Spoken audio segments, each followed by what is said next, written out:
الحافظين فروجهم والحافظات والذاكرين الله كثيرا والذاكرات أعد الله لهم مغفرة وأجرا عظيما. صدق الله مولانا العظيم. اللهم صل على سيدنا محمد وعلى آل سيدنا محمد وبارك وسلم.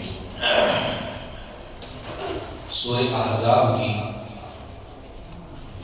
یہ 35ویں آیت ہے اور یہ شان نزول کے اعتبار سے بڑی عجیب آیت ہے. اس میں اللہ تعالیٰ نے 10 باتیں بیان فرمائی، مغفرت کی 10 شرطیں بیان فرمائی کہ جس بندے میں یہ 10 شرطیں پائی جائیں گی اس کی مغفرت ہوگی اور اس کے لیے اجر عظیم ہوگا.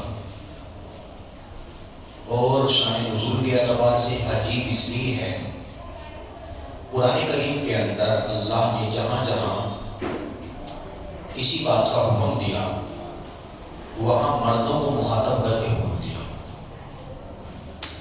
عورتوں کو اس کے ذیل میں لے لیا. جیسے کہا اقیموا الصلاۃ، نماز پڑھو، تو یہ اقیموا یہ مذکر کا صیغہ ہے. آتوا الزکاۃ، زکات ادا کرو، یہ مذکر کا صیغہ ہے مردوں کے لیے. یا ایھا الذین آمنوا کتب علیکم الصیام، اے ایمان والو تم پر روزے فرض کیے گئے، روزے رکھو، یہ بھی مردوں کو. یا ایھا الذین آمنوا ادخلوا فی السلم کافۃ، اے ایمان والو پورے کے پورے اسلام میں داخل ہو جاؤ، یہ بھی مردوں کے لیے. یا ایھا الذین آمنوا آمنوا، اے ایمان والو ایمان لاؤ.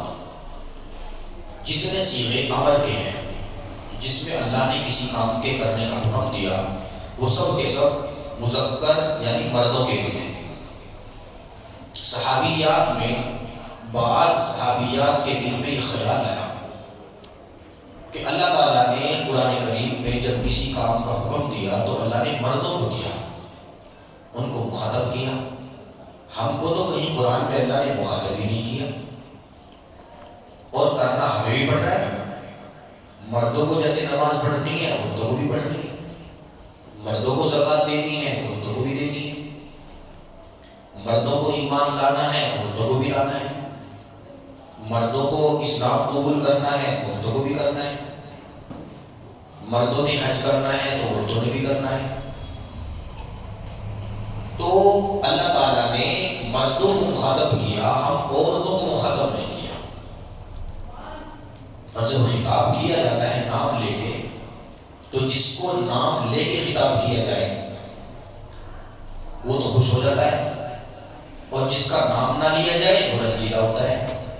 گھر میں آپ نے بارہا اس کا مشاہدہ کیا ہوگا، 2 بچیاں ہیں چھوٹی، ایک بچی کا آپ نے اگر بھولے سے نام بھی لے دیا تو دوسری ناراض ہو جاتی ہے کہ میرا نام نہیں لیا.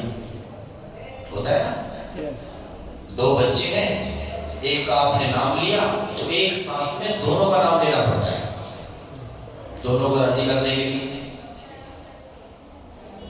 اسی طریقے سے عورتوں کے دل میں یہ خیال آیا کہ اللہ پاک نے مردوں کا تو نام لیا قرآن میں جگہ جگہ اور مردوں کو تو مخاطب کیا، ہمیں تو مخاطب ہی نہیں کیا.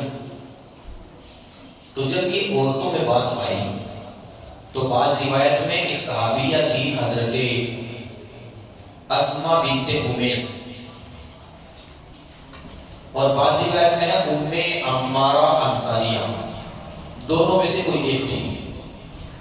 عورتوں نے اپنی طرف سے قاصد بنا کے انہیں بھیجا، یا تو اسما بنت امیس کو یا ام عمارہ انصاریہ کو، کہ آپ اللہ کے نبی کے پاس میں جائیں اور ان سے جا کے کہیں کہ اللہ پاک نے ایسا کیوں کیا، جب کسی کام کا حکم دیا تو اللہ نے ہم عورتوں کو مخاطب کیوں نہیں کیا. جیسے بچے کہتے ہیں ہمارا نام کیوں نہیں لیا. کمزور طبقہ تو عورتوں کا ہے نا، تو نام تو عورتوں کا لینا چاہیے کہ اللہ نے مردوں کا لے لیا، ہمارا تو کوئی نام ہی نہیں لیا. تو اللہ تعالیٰ نے ان کی فرمائش پر اس آیت کو نازل فرمایا. اور کیسی عظیم آیت ہے، آپ ترجمہ دیکھیں تو ترجمے میں ہی حیران ہو جائیں گے. کیا فرماتے اللہ تعالیٰ؟ ان المسلمین والمسلمات، بے شک فرما برداری کرنے والے مرد اور فرما برداری کرنے والی عورتیں. والمؤمنین والمؤمنات، ایمان لانے والے مرد اور ایمان لانے والی عورتیں. والقانتین والقانتات، بندگی کرنے والے مرد اور بندگی کرنے والی عورتیں. والصادقین والصادقات، سچ بولنے والے مرد اور سچ بولنے والی عورتیں. والصابرین والصابرات، صبر کرنے والے مرد اور صبر کرنے والی عورتیں. والخاشعین والخاشعات، عاجزی کرنے والے مرد اور عاجزی کرنے والی عورتیں. والمتصدقین والمتصدقات، صدقہ کرنے والے مرد اور صدقہ کرنے والی عورتیں. والصائمین والصائمات، روزے رکھنے والے مرد اور روزے رکھنے والی عورتیں. والحافظین فروجہم والحافظات، شرمگاہوں کی حفاظت کرنے والے مرد اور شرمگاہوں کی حفاظت کرنے والی عورتیں. والذاکرین اللہ کثیرا والذاکرات، کثرت کے ساتھ ذکر کرنے والے مرد اور کثرت کے ساتھ ذکر کرنے والی عورتیں. مغفرت کی یہ شرطیں بیان کی، 10 شرطیں. اور ان شرطوں کو بیان کرنے کے بعد اللہ نے فرمایا اعد اللہ لهم مغفرہ، ان سب کے لیے اللہ نے مغفرت تیار کی ہے. وَأَعَدَّ لَهُمْ أَجْرًا عَظِيمًا، اور ان سب کے لیے اجر عظیم کا وعدہ ہے. مغفرت بھی انہی کے لیے ہے اور اجر عظیم بھی انہی کے لیے ہے.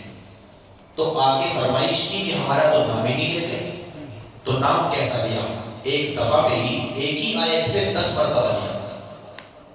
ہوتا ہے نہیں؟ کیسا پیار ہے اللہ کا.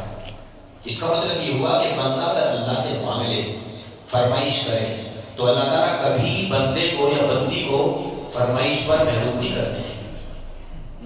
یہ سارے وہ احکامات ہیں جو گزر چکے ہیں پہلے، ایمان کے بارے میں، اسلام کے بارے میں، سچ بولنے کے بارے میں، صبر کے بارے میں، خشوع خضوع کے بارے میں، عاجزی اور صدقے کے بارے میں، روزوں کے بارے میں، شرمگاہ کی حفاظت کے بارے میں، ذکر کے بارے میں.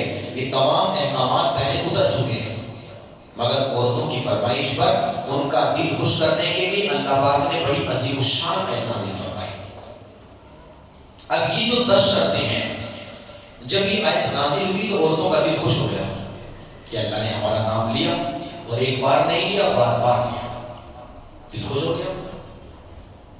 جب اللہ تعالیٰ نے ہم انسانوں کو کہا کہ تم اپنے بھائیوں کا دل خوش کرو، ان کے دل کے خوش کرنے پر ہم تمہاری مغفرت کریں گے، تو پھر اللہ تعالیٰ اپنے بندوں کے دل کو کیوں خوش نہیں کریں گے؟ عبداللہ ابن مبارک رحمۃ اللہ علیہ کے بارے میں آتا ہے، ان کے پاس میں ایک غریب اور مجبور بندہ آیا، پریشان حال تھا. اس نے کہا حضرت گھر میں فاقے ہیں، 500 روپے چاہیے، اگر آپ دے دیں تو بچے کھا لیں گے، آپ کو دعائیں دیں گے. تو عبداللہ بن مبارک نے اپنے کیشیئر کے پاس، جو خزانچی ہوتا نا، اس کے پاس میں کاغذ لکھا کہ لو اسے لے جا کے دو، وہ تمہیں دے گا. اب یہ بندہ جو سائل بن کے آیا تھا، اس نے وہ کاغذ لیا اور وہاں پہنچا اور جا کے دیا کہ یہ کاغذ ہے، عبداللہ بن مبارک نے دیا ہے، یہ پیسے آپ مجھے دے دیں، 500 روپے. تو اس میں 5000 روپے لکھے تھے. اب یہ بندہ بول رہا ہے کہ مجھے 500 روپے دے دو، اور لکھے کتنے تھے؟ 5000 روپے. تو اس بندے نے سوچا، جو کیشیئر تھا، کہ شاید حضرت کو لکھنے میں غلطی ہوئی، زیرو زیادہ بڑھ گئی ہے. آپ کو کتنے چاہیے تھے؟ یہ جی 500. مطالبہ کتنے کا کیا تھا؟ 500 کا. اس میں لکھے کتنے ہیں؟ 5000. تو بھول ہو گئی شاید. تو تحقیق کے لیے وہ حضرت کے پاس پہنچا. حضرت یہ بندہ آیا تھا 500 روپے لینے کے لیے، آپ نے اس میں 5000 لکھ دیے، شاید بائی مسٹیک لکھ دیے. تو حضرت نے فرمایا کہ تو نے تو میری پلانی کی خراب کر دی ہے، تو نے تو میری پلانی کی خراب کر دی ہے. اللہ والوں کی ساری پلاننگ آخرت کے لیے ہوتی تھی. اللہ والوں کی ساری پلاننگ آخرت کے لیے ہوتی تھی. ہماری ساری پلاننگ دنیا کے لیے ہوتی ہے. فرق ہے یہ. تو فرمایا جی مطلب سمجھا نہیں حضرت نے؟ فرمایا کہ بعد میں سمجھ لینا. حضرت نے وہ کاغذ لیا اور اس کاغذ کے اوپر دوبارہ لکھا پیچھے 10,000 اور فرمایا 10,200. اس کو 10,000 دو. اب اس بندے کو 10,000 دی. مانگے کتنے تھے؟ 500. لکھے کتنے تھے؟ 500. 5,000 دیے کتنے؟ 10,000. جب اس کو دے دیے خوشی خوشی چلا گیا. بھائی میں تو 500 چاہیے تھے. فرمایا حضرت تو 10,000 کا ہے. چلا گیا. تو ابھی یہ بندہ آیا اور اس نے آگے پوچھا حضرت اس نے 500 کی ضرورت تھی, 5,000 آپ نے لکھے تھے, دلوا دیا آپ نے 10,000. اللہ والے بڑے, ان کی شان بھی بڑی, ان کی بات بھی بڑی. فرمایا میں نے نبی علیہ السلام کی ایک حدیث سنی تھی, پڑھی تھی. حضور نے فرمایا جب تم کسی ایمان والے کے دل کو اچانک خوش کرو گے, اچانک خوش کرو گے, تو جس لمحے اس کے دل کو تم خوش کرو گے اسی لمحے اللہ تعالیٰ تمہاری مغفرت فرمائے. تو اس نے 500 مانگے تھے. اگر میں 500 دیتا تو اچانک اس کا دل تو نہ خوش ہوتا. 500 مانگے, امید 500 کی ہے, دیے 5,000 تو دل خوش ہوا نا اچانک. تو اس پر میں تو اپنی مغفرت کا پلان کر رہا تھا, مگر تم نے وہ 5,000 کھول دیے. اب اگر اس کو 5,000 دیے جاتے تو اس کا دل خوش نہ ہوتا, کیونکہ 5,000 کا اسے پتہ چل گیا تھا. اس لیے اب میں نے کہا کہ 10,000 دو تاکہ اس کا دل تو خوش ہونا. سمجھ لو, عمل بعض دفعہ چھوٹا ہوتا ہے مگر وہ اللہ کے یہاں بڑا ہوتا ہے. ہندوستان کی بہت بڑی ہستی ہے, عظیم الشان ہستی, شاید ان کے مقابلے میں کوئی ہندوستان میں دوسری ہستی نہیں ہے. امام ربانی مجدد الفسانی, شیخ احمد سرہندی رحمۃ اللہ علیہ. شیخ احمد سرہندی رحمۃ اللہ علیہ. سرہند شریف پنجاب میں حضرت کا مزار ہے, اور وہیں اس کے قریب ایک جگہ ہے, وہاں پر تقریباً 10 نبیوں کی قبریں ہیں. اور وہاں حضرت کو کشف ہوا, ان قبروں پر کشف ہوا کہ یہ جو قبریں ہیں یہ انبیاء علیہ السلام کی ہیں. ہندوستان میں اگر اسلام زندہ ہے, ہم مسلمان ہیں, تو انہی کی وجہ سے. اکبر بادشاہ کے خلاف جو فتویٰ دیا تھا انہی نے دیا. دین جو بچایا نا یہاں, انہی کی وجہ سے, ان کی قربانیوں سے.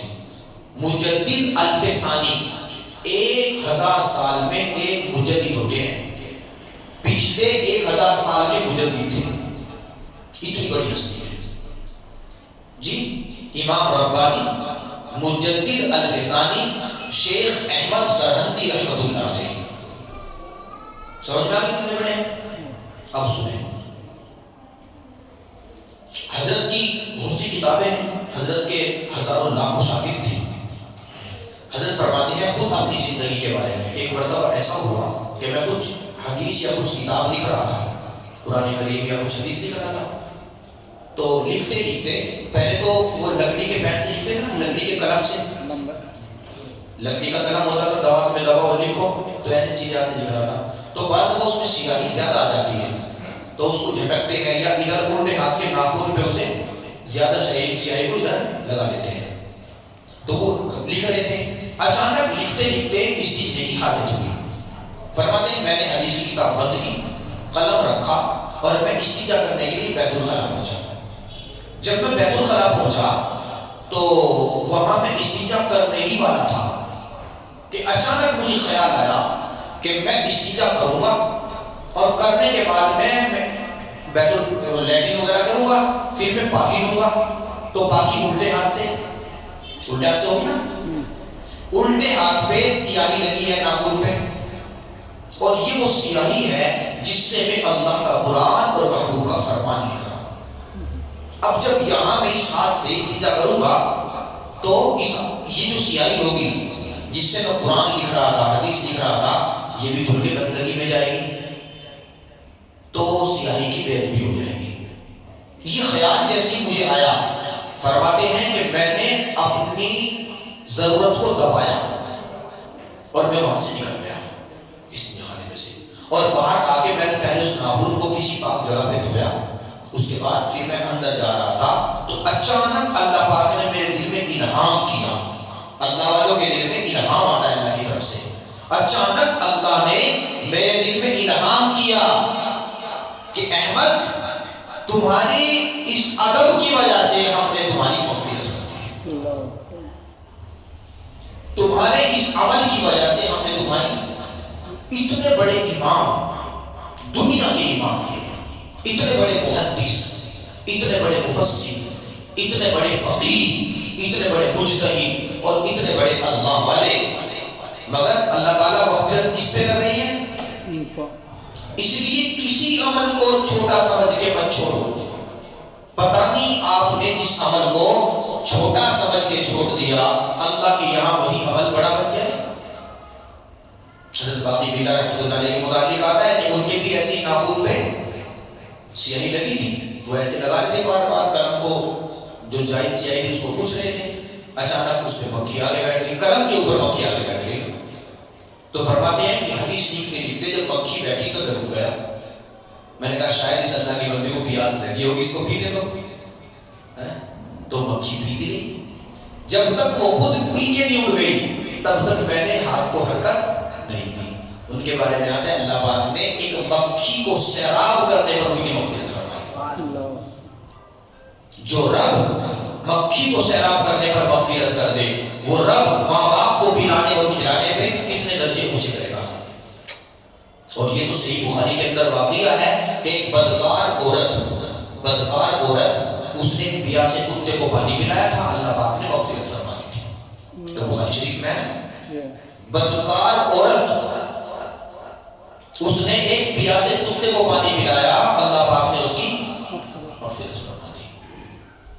تو بیا سے مسلمان کو پانی پلایا، بھوکے مسلمان کو کھانا کھلایا، بھوکے ننگے مسلمان کو کپڑا پہنایا، ضرورت مند کی ضرورت کو پورا کیا، تو اللہ تعالیٰ کیوں مغفرت نہیں کریں گے؟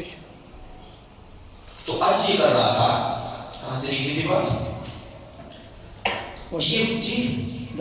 یہ مغفرت کی 10 شرطیں ہیں، ان کی الگ الگ تفصیل ہیں. اگر الگ الگ بیان کروں تو پھر ایک شرط کے لیے 1 دن چاہیے. مسئلہ یہ ہے کہ اتنے دن ہیں بھی نہیں. صدر صاحب کہیں گے پھر 10 کے دن آپ نے اسی میں نکال دیے، تو صدر صاحب سے بھی ڈر لگتا ہے اور آپ کا بھی خیال ہے. اس لیے یہ 10 شرطیں جو اس میں لکھی ہیں اللہ پاک نے بیان فرمائی ہیں، مختصر طریقے سے ہی آپ ذہن میں رکھ لیں کہ ایمان کے بارے میں تو میں نے بتایا تھا جی، ایمان کی تفصیل تو بتلا دی اور اسلام کی تفصیل بھی بتلائی. تیسرا ہے بندگی کرنے والے. بندگی ہم کر ہی رہے ہیں، مسجد میں آ کے بندگی کرتے ہیں، نمازوں کے ذریعے بندگی. اللہ کے حکم کو بھی چھوچرا مان لینا، سر تسلیم خم ہے، جو اللہ نے کہا مان لیا، اس کو کہتے ہیں بندگی. اور سچ بولنے والے، مفتی الہی بخش، دیکھو ہمیشہ سچ کا بول بالا ہوتا ہے، سچ کو کبھی کوئی ہرا نہیں سکتا، جھوٹ کا منہ کالا ہوتا ہے. ہمارے مظفر نگر کے اندر ایک قصبہ ہے کاندلا،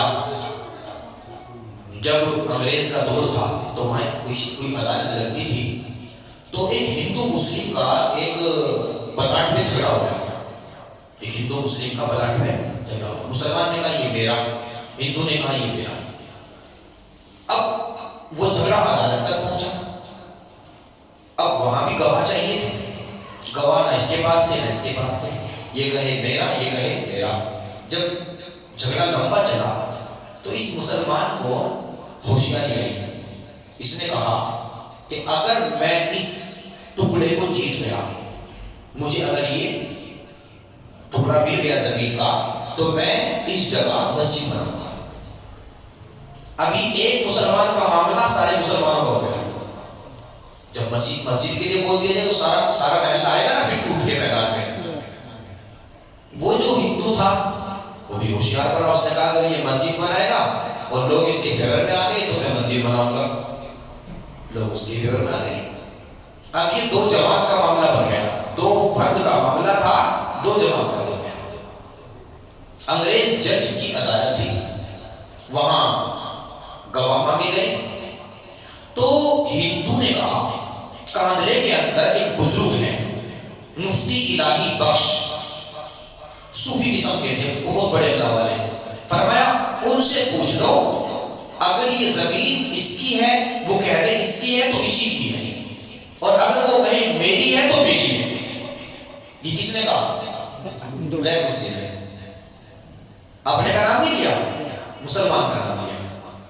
اب جب مفتی الہی بخش کا نام لیا تو یہ مسلمان جو تھے خوش ہو گئے، معاملہ تو مسجد کا ہے نا، اور گواہ کے نام طور پر ایک مسلمان عالم دین کو ہی پیش کر دیا، اب تو زمین ہماری، اب تو وہاں مسجد بنے گی، مٹھائیاں تقسیم ہونے لگی، تاریخ متعین ہو گئی۔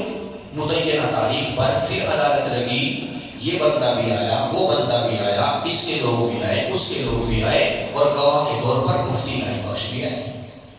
اب وہ کھڑے ہیں سامنے، تو جج نے پوچھا کہ آپ اس زمین کے بارے میں جانتے ہیں؟ فرمایا جی جانتا ہوں۔ کس کی زمین ہے؟ فرمایا جی زمین تو اس کی ہے، ہندو کی۔ مفتی الہی بخش نے فرمایا زمین کس کی ہے؟ اب جب انہوں نے کہا نا ہندو کی ہے، تو سارے مسلمانوں پر سناٹا چھا گیا، یہ کیا ہوگا؟ ان کی تو وہم و گمان میں بھی نہیں کہا کہ جہاں مسجد بننے والی ہے وہاں مندر بنے گا اور ہم مقدمہ ہار جائیں گے۔ اس نے تو اس ٹکڑے کو مسجد کے لیے وقف اسی لیے کیا تھا یہ ہندو مسلم کا ہو جائے اور بس وہاں مسجد بن جائے، اسمارٹ بنا نا۔ تو مفتی الہی بخش رحمۃ اللہ علیہ نے فرمایا جج کو کہ یہ جہاں تک مجھے پتا ہے زمین کا یہ ٹکڑا ہندو بھائی کا ہے۔ اس نے کہا اچھا؟ ان کی آنکھوں میں چمک آ گئی۔ جج نے کہا آپ گواہی دے رہے ہو، اسی کے بارے میں فیصلہ کیا جائے گا کہ جی جب اس کا ہے تو اسی کا فیصلہ کر دیں۔ تو وہ وہاں مندر بنائیں گے۔ حضرت نے فرمایا کہ بھئی جب ان کا ہے وہ مندر بنائیں یا کچھ بھی بنائیں، اس سے ہمیں کیا؟ جب زمین ان کی ہے تو کچھ بھی بنائیں۔ فیصلہ دے دیا جج نے ان کے بارے میں، ان کے منہ لٹکے ہوئے۔ جب فیصلہ ہو گیا اور عدالت برخاست ہوئی تو وہ بندہ جس کے حق میں فیصلہ ہوا ہندو، اس نے کہا جج صاحب ایک منٹ کے لیے سنیں، آپ نے اپنا فیصلہ سنا دیا، اب میرا بھی سن لیں، میرا بھی سن لیں۔ یہ آپ کے فیصلے کے مطابق ٹکڑا مجھے مل گیا اور اب میں بات سمجھ گیا، میں اس ٹکڑے کو مسلمانوں کو دیتا ہوں تاکہ کوئی جگہ مسجد بنائیں، میں اس ٹکڑے کو مسلمانوں کو دیتا ہوں تاکہ کوئی جگہ مسجد بنائے۔ میں مفتی الہی کے سچ پر حیران ہوں اور ان کے سچ نے مجھے مجبور کیا ہے یہ کرنے کے لیے، اور میں اعلان کرتا ہوں کہ جس اسلام نے ایسا سچ سکھایا میں بھی اس اسلام کی آغوش میں آ کر مسلمان ہوتا ہوں۔ تو جج نے کہا، تو اس نے بات کہی، جج نے کہا کہ آج بھری محفل میں ساری باتیں سن کر ایک اعلان کرتا ہوں کہ آج کی تاریخ میں مسلمان ہار گئے مگر اسلام جیت گیا، مسلمان ہار گئے مگر اسلام جیت گیا۔ جیت کس کی ہوئی؟ اسلام کی جیت ہوئی کہ نہیں؟ اسلام کو کس نے جتایا؟ سچ نے جتایا۔ اسی لیے کہا الصدق ینجی والکذب یہلک، سچ نجات دیتا ہے، جھوٹ ہلاک کرتا ہے۔ تو سچ یہ مغفرت کی ایک بڑی شرط ہے، سچ مغفرت کی بڑی شرط ہے۔ ذرا سے منافع کے لیے تھوڑے سے لالچ میں آگے سچ کو نہ چھوڑا کریں۔ سچ بہت قیمتی ہوتا ہے، سچ پر بعض دفعہ ایمان داؤ پہ لگ جاتا ہے۔ سچ پر دیکھو، آپ سچ بولو، سچی زندگی گزارو، اللہ نے جو مقدر کیا ہے آپ کوشش کرو وہ مل کے رہے گا۔ حضرت کل میرے ذہن میں واقعہ آیا تھا نا، پھر یاد آ گیا، میں سنا دیتا ہوں، یہ تو پھر نکل جائے گا۔ عیسیٰ علیہ السلام کا زمانہ تھا، حضرت عیسیٰ علیہ السلام کا زمانہ تھا اور عیسیٰ علیہ السلام سفر میں نکلے۔ تو جب وہ سفر میں نکلے تو ان کے ایک حواری، ایک نوجوان لڑکا، اس نے کہا حضرت آپ سفر میں جا رہے ہو، مجھے بھی خدمت کے لیے رکھ لو۔ ہمارے نبی کے جیسے خدمت گزار کو صحابی کہتے ہیں، پچھلے نبیوں کے جو ساتھی ہوتے ہیں ان کو حوالی کہتے ہیں. اذ قال الحواریون یا عیسی ابن مریم. تو حضرت عیسیٰ علیہ السلام کو اس نے کہا کہ مجھے بھی ساتھ لے لے، میں خدمت کروں آپ کی. فرمایا چلو. اب وہ دونوں چلے، حضرت عیسیٰ علیہ السلام بھی اور ان کا وہ حوالی بھی. کچھ توشہ تھا کھانا وانا، ضرورت پڑتی تو کھول کے کھا لیتے. چلتے چلتے چلتے چلتے وہ توشہ ختم ہو گیا. جب وہ ختم ہوا، بھوک لگی تو ایک جگہ قیام کیا، پڑاؤ ڈالا درخت کے نیچے جنگل میں. فرمایا قریب بستی نظر آ رہی ہے، اپنے حوالی کو فرمایا کہ وہاں جاؤ بستی میں، کہو ہم 2 بندے ہیں مسافر ہیں، ہمارے لیے کچھ کھانے کا انتظام کرو. پچھلی امت میں مہمان نوازی فرض تھی، پچھلی امت میں مہمان نوازی فرض تھی، اس امت میں مہمان نوازی سنت ہے. چنانچہ وہ بندہ گیا، عیسیٰ علیہ السلام درخت کے نیچے آرام فرما رہے ہیں، وہ گاؤں میں گیا اور جا کے کہا کہ ہم 2 بندے ہیں مسافر ہیں، ہمارے لیے کھانے کا انتظام کریں. تو کسی عورت نے، بوڑھی عورت نے 3 روٹی بنا کے دی. فرمایا لو لے کے جاؤ. اب وہ بندہ 3 روٹی لے کے چلا. اس نے سوچا وہ تو اللہ والے ہیں اور اللہ والے تو کم کھاتے ہیں، اللہ والے تو کم کھاتے ہیں، اور وہاں میں جاؤں گا تو حضرت تو ادا کریں گے، آدھی خود کھائیں گے آدھی 1.5 کریں گا، مگر اللہ والوں کا پیٹ تو کم میں بھر جاتا ہے، تو ہم تو اللہ والے نہیں ہیں، ہمیں زیادہ چاہیے. تو وہاں تو انصاف سے کام لیا جائے گا، اس لیے ایسا کرتے ہیں کہ 1 روٹی کھا لیتے ہیں، 2 لے کے جائیں گے. تو انہوں نے 1 روٹی راستے میں کھائی اور 2 روٹی حضرت کے پاس لے کے گئے. اب وہ تو اللہ کے پیغمبر ہے نا، اللہ تو اپنے پیغمبروں کو سب بتا دیتے ہیں. اللہ نے اپنے پیغمبر کو بتا دیا کہ کیا کر گئے ہیں. اب وہ گئے اور جا کے حضرت یہ 2 روٹی. فرمایا 2 ہی روٹی تھی؟ جی حضرت 2 ہی روٹی تھی. باقی 2 ہی روٹی تھی. اچھا. تو حضرت نے وہ 2 روٹی رکھی سامنے اور سامنے سے ہرن گزر رہا تھا، ہرن. تو حضرت نے اس ہرن کو اشارہ کیا حضرت عیسیٰ علیہ السلام نے. تو ہرن اشارے پر دوڑ کے آیا اور وہ دوڑ کے آ گیا حضرت کے قدموں میں لیٹ گیا. چاقو تھا، اس کو حضرت نے ذبح کیا، اس کا گوشت بنایا اور گوشت بنا کے فرمایا اس کو بھونو، پکاؤ. اس کو پکایا گیا اور پکا کے فرمایا کہ روٹی ہے، تم بھی کھاؤ میں بھی کھاؤں، تم بھی کھاؤ. اب اسے افسوس ہوا کاش میں سوکھی روٹی نہ کھاتا تو اچھا تھا، تو گوشت سے کھاتا. انسان جب بے صبر ہوتا ہے تو سوکھی روٹی کھاتا ہے بغیر گوشت کے. تو صبر کرو انشاءاللہ سبزی بھی ملتی ہے. سمجھ میں آ رہی ہے نہیں آ رہی ہے؟ تو وہ کھایا گوشت، پیٹ بھر کے کھایا اور ہڈیاں وہاں اکٹھی کر دی. جب پیٹ بھر گیا تو عیسیٰ علیہ السلام نے ان ہڈیوں کو اکٹھا کیا اور اس کے اوپر ہاتھ پھیرا اور فرمایا یا غزالہ قم باذن اللہ، اے ہرنی اللہ کے حکم سے کھڑی ہو جا. وہ چٹپٹ کھڑی ہو گئی اور بیٹھ جاؤ بھاگ گئی. سمجھ رہے ہو؟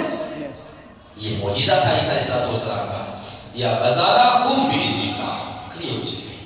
عیسیٰ علیہ السلام وہی تھے نا جنہوں نے 1000 سال بندہ وہ قبر میں دفن تھا. نوح علیہ السلام کا بیٹا یافس بن نوح اس کی قبر پہ کھڑے ہو کے کہا تھا یا یافس بن نوح قم باذن اللہ، اے یافس بن نوح اللہ کے حکم سے کھڑا ہو. قبر پھٹی اور یافس بن نوح جو 1000 سال پہلے فوت ہو چکے تھے مٹی جھاڑتے ہوئے کھڑے ہوئے تھے. یہ ان کا معجزہ تھا. تو وہ غزالہ اٹھ گئی. اب جب وہ دوڑتی ہوئی گئی نا تو اس بندے کی آنکھیں پھٹ گئی. اس نے کہا حضرت آپ تو بڑے اللہ والے ہیں، پتا تو تھا اللہ والے ہیں، تو اتنے بڑے ہیں کہ ایک جانور کو ذبح کر کے پھر زندہ کر کے دوڑا دیں، یہ نہیں پتا تھا. آپ تو اللہ والے ہیں. فرمایا تم مانتے ہو میں اللہ والا ہوں؟ کہ جی حضرت. تو بتاؤ روٹی کتنی تھی؟ فرمایا حضرت روٹی تو 2 ہی تھی. وہ آج کے ماحول میں بولیں گے جیسے چھوٹے بچے ہوتے ہیں نا جی میرے پیٹ کی قسم 2 ہی تھی. اس نے یہی کہا ہوگا میرے پیٹ کی قسم 2 ہی تھی. حضرت آگے چلتی. جب آگے چلے تو دریا آیا، راستے میں دریا آیا، اس کو پار کرنا تھا. پل نہیں تھا، کشتی نہیں تھی، پار کرنے کے لیے کوئی اسباب نہیں تھا. تو حضرت نے فرمایا کہ تم میرے قدم سے قدم ملاتے ہوئے پانی پر چل کر آؤ. اور حضرت عیسیٰ علیہ السلام پانی پر ہی چلے اور پانی نے انہیں ڈبویا نہیں. دیکھو موسیٰ علیہ السلام نے وہ ڈنڈا مارا تھا، پانی ڈوب گیا تھا، راستہ بن گیا تھا. عیسیٰ علیہ السلام کو اللہ پاک نے پانی کے اوپر ہی چلایا پانی نے ان کو ڈبویا نہیں، اور ان کی برکت سے ان کے نقش قدم پر جہاں عیسیٰ علیہ السلام کا قدم پڑتا تھا وہی اس امتی کا قدم پڑتا تھا۔ قدم کی برکت تھی کہ پانی نے عیسیٰ علیہ السلام کو نہیں ڈبایا، نقش قدم پر چلنے کی وجہ سے پانی نے اس کو بھی ڈبویا۔ اسی لیے کہا نا اپنے نبی کے نقش قدم پر چلو۔ اگر عیسیٰ علیہ السلام کا امتی ڈوبنے سے بچ سکتا ہے تو محمد رسول اللہ صلی اللہ علیہ وسلم کا امتی 1000 مرتبہ بچ سکتا ہے، کہیں نہیں ڈوبے گا انشاءاللہ۔ قدم سے قدم ملاتے نبی علیہ السلام جیسے کہ امام ہوتا ہے نا، مسجد کا امام، نمازوں کا امام، اللہ کے پیارے محبوب علیہ السلام ہماری زندگی کے امام ہیں۔ ذرا بھی اگر ہم نے رخ بدلا، کہیں بھی گھر میں، مکان یا جنگل میں، سفر میں، حضر میں، کہیں بھی ذرا سا ہم نے ادھر ادھر کیا نا تو اقتدا سے باہر ہو جاؤ گے، بالکل نقش قدم پہ چلنا پڑے گا۔ تو حضرت عیسیٰ علیہ السلام جب جا رہے تھے پانی کے اوپر سے، ادھر جو پہنچے تو پہلے تو یہ ڈر رہا تھا پانی کے اوپر چلتا ہوا، بھئی وہ تو اللہ والے ہیں، وہ تو چلے جائیں گے، میں تو اللہ والا نہیں ہوں نا، تو میں ڈوب گیا تو، مگر بس ڈرتا ڈرتا ادھر پہنچا۔ جب ادھر پہنچا تو حضرت کے سامنے پھر ہاتھ جوڑ کے کھڑا ہو گیا، حضرت آپ تو واقعی نا اللہ والے ہیں۔ کیسے؟ حضرت آپ پانی کے اوپر سے گزرے ہو، آپ تو اللہ والے ہو۔ پر میں اچھا مانتے ہوں میں اللہ والا ہوں؟ کہ جی حضرت بتاؤ روٹی کتنی تھی؟ اگر میں اللہ والا ہوں تو روٹی کتنی؟ روٹی تو 2 ہی تھی، روٹی تو 2 تھی۔ ٹھیک ہے چلو آگے چلے۔ ایک درخت کے نیچے آرام فرمایا۔ درخت کے نیچے جب آرام فرمایا تو دیکھا وہ درخت کے نیچے وہاں ضرورت کی وجہ سے ایک گڑھا کھودا حضرت عیسیٰ علیہ السلام نے، تو اس گڑھے میں سے 3 سونے کی اینٹ نکلی، 3 سونے کی اینٹ۔ حضرت عیسیٰ علیہ السلام نے ان کو اٹھایا، لیا تو دیکھا سونے کی اینٹ ہے، مل گئی اللہ کی شان۔ تو اس نے کہا حضرت اینٹ توڑنے کے لیے تو کوئی آلہ نہیں ہے تھوڑا بتوڑا، اور آپ تو اللہ والے ہیں، انصاف کرتے ہیں، تو 1.5 تو کر نہیں سکتے، اب کیسے کریں گے؟ ایک آپ رکھیں گے، مجھے دے دیں گے، تیسری کا کیا کریں گے؟ اس نے کہا حضرت آپ تو اللہ والے ہیں نا، اللہ والے تو زیادہ نہیں رکھتے، زیادہ دے تو دیتے ہیں مگر رکھ نہیں دیتے۔ اللہ والے زیادہ دے تو دیتے ہیں، دوسرے کو ترجیح دیتے ہیں نا، یوسرون علی انفسہم ولو کان بہم خصاصہ، خود بھوکے رہتے ہیں، دوسروں کا پیٹ بھرتے ہیں، تو آپ تو اللہ والے ہو۔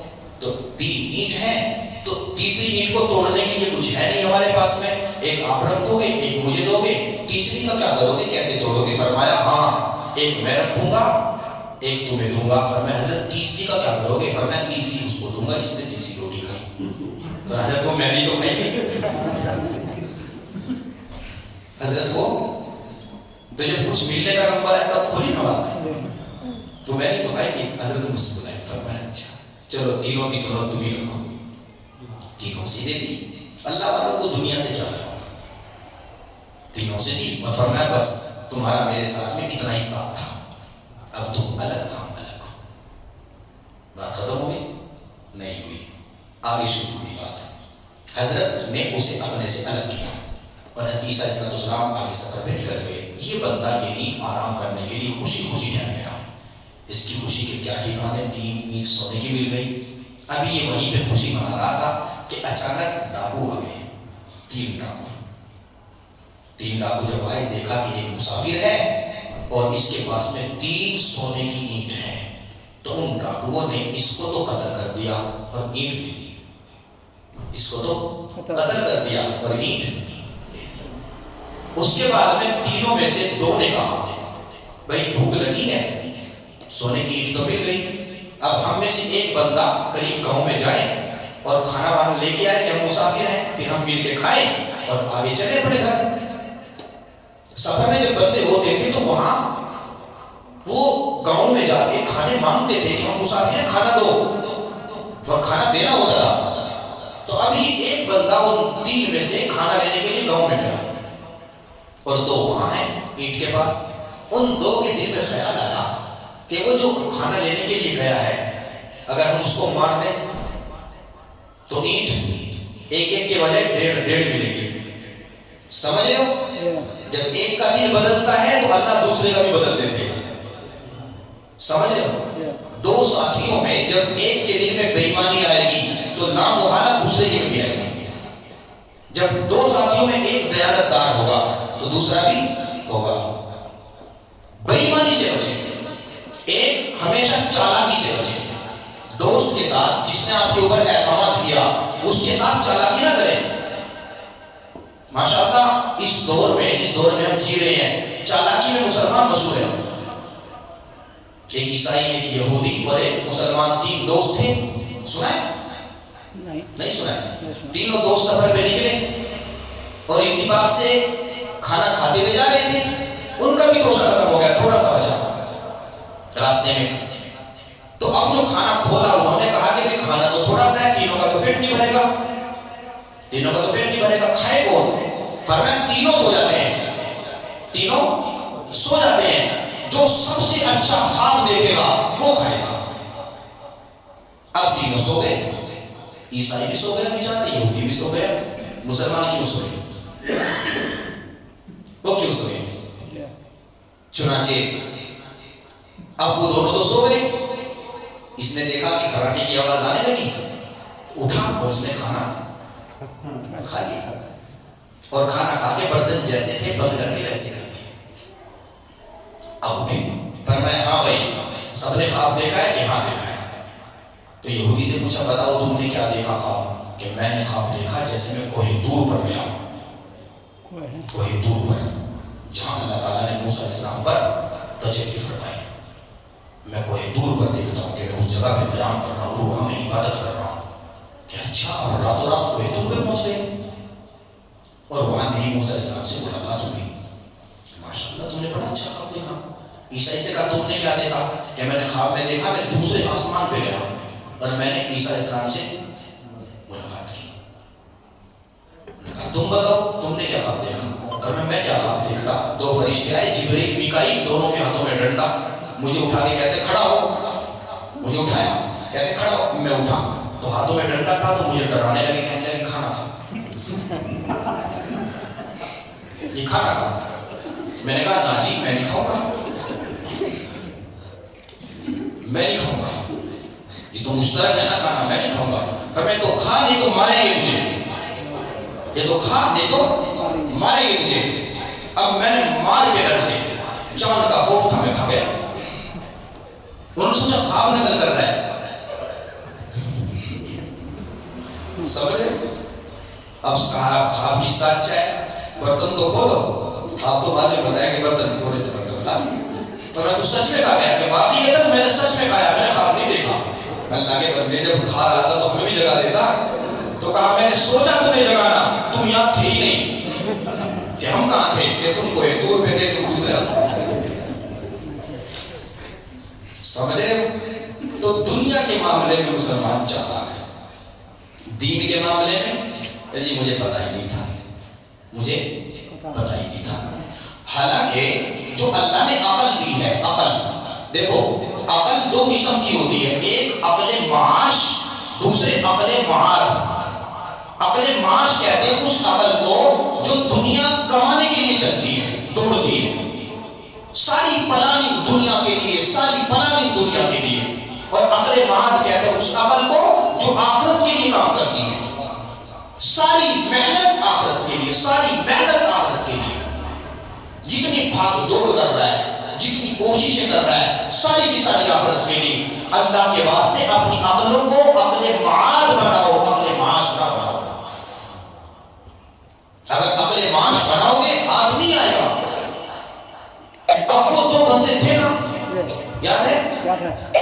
وہ تیسرا گیا تھا وہاں, انہوں نے پلاننگ کی اسے قتل کر دیں گے, بجائے ایک ایک اینٹ کے ڈیڑھ آ جائے گی. اب وہ بندہ وہاں سے کھانا لے کے چلا تو اس کے بھی دل میں بات آئی. اس نے کہا کہ وہ دو انتظار کر رہے نا تین اینٹ لے کے, اگر میں کھانے میں زہر ملا کے انہیں زہر دے دوں, وہ مر جائے تو تینوں مجھے مل جائے. سمجھ میں آئی؟ اب یہ سوچ کے وہ بندہ زہر ملا کے کھانا لایا. انہوں نے پہلے پلان کر لیا, جیسے یہ پہنچا کھانا لے کے, اسے پکڑا, اسے قتل کر دیا اور کھانا کھانے بیٹھے. جب کھانا کھانے بیٹھے تو وہ بھی اللہ کو پیارے، زہر کھانا، چاروں مر گئے. اینٹ وہیں پڑی ہے، اینٹ سونے کی اینٹ پڑی ہے. اگلے دن عیسیٰ علیہ السلام واپس آئے، دیکھا 3 اینٹ پڑی ہیں، 4 لاشیں پڑی ہیں. فرمایا یہ دنیا ہے، یہ دنیا ہے. اس کے لیے لوگ لڑتے ہیں، مرتے ہیں، مارتے ہیں، جھگڑتے ہیں، فتنوں میں پڑتے ہیں، مگر یہ کسی کے ہاتھ نہیں آتی. مگر یہ کسی کے ہاتھ آتی ہے تو بتاؤ بھائی، یہ کسی کے ہاتھ نہیں آتی. اسی کو اللہ پاک نے قرآن کریم میں فرمایا وَمَا الْحَيَاةُ الدُّنْيَا إِلَّا مَتَاعُ الْغُرُورِ. یہ دنیا تمہیں دھوکہ دے رہی ہے، تم دنیا کے دھوکے میں نہ ہو. جیسے لوگ سانپ کا منتر جانتے ہیں نا، سانپ کا منتر، جو منتر جانتے ہیں سانپ کو پکڑ لیتے ہیں. اللہ کے پیارے محبوب علیہ السلام کے صحابہ نے نبی کی صحبت کی وجہ سے دنیا کو کنٹرول کرنے کا منتر جان لیا تھا، اور اللہ والوں کی صحبت کی وجہ سے بعد میں بھی عام لوگوں نے جو اللہ والوں کے ساتھ میں لگ کے رہے، ان کی صحبت میں رہے، انہوں نے بھی دنیا کو کنٹرول کرنے کا منتر جان لیا تھا. اس لیے دنیا نے انہیں تباہ نہیں کیا. دنیا کے ڈسنے سے وہ اپنے آپ کو، اپنے ایمان کو بچا کے لے گئے.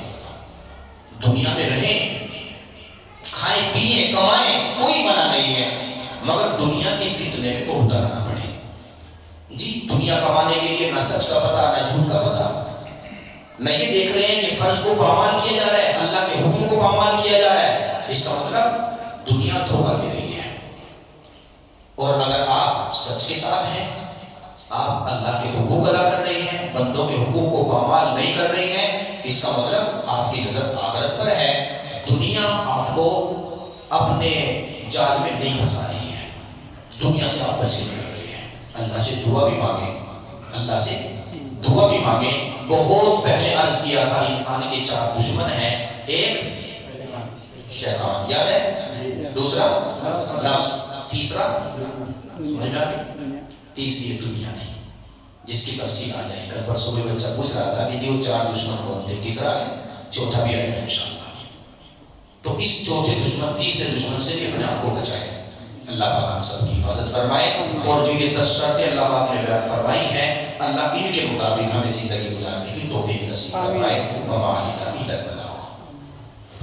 بسم اللہ الرحمن الرحیم. الحمدللہ رب العالمین. اللہم صلی علی سیدنا محمد وعلی آل سیدنا محمد وبارک وسلم. ربنا ظلمنا انفسنا وان لم تغفر لنا وترحمنا لنکونن من الخاسرین. ربنا آتنا فی الدنیا حسنۃ وفی الآخرۃ حسنۃ وقنا عذاب النار. اللہم انک عفو کریم تحب العفو فاعف عنا یا کریم. رب ارحمهما كما ربياني صغيرا. رب اجعلني مقيم الصلاة ومن ذريتي ربنا وتقبل دعاء. ربنا اغفر لنا ولوالدينا وللمؤمنين يوم يقوم الحساب. اللهم حاسبنا حسابا يسيرا. اللهم إنا نسألك الجنة ونعوذ بك من النار. رب اغفر وارحم وأنت خير الراحمين. اللهم صل وسلم وبارك على حبيبك محمد وآله وأصحابه أجمعين.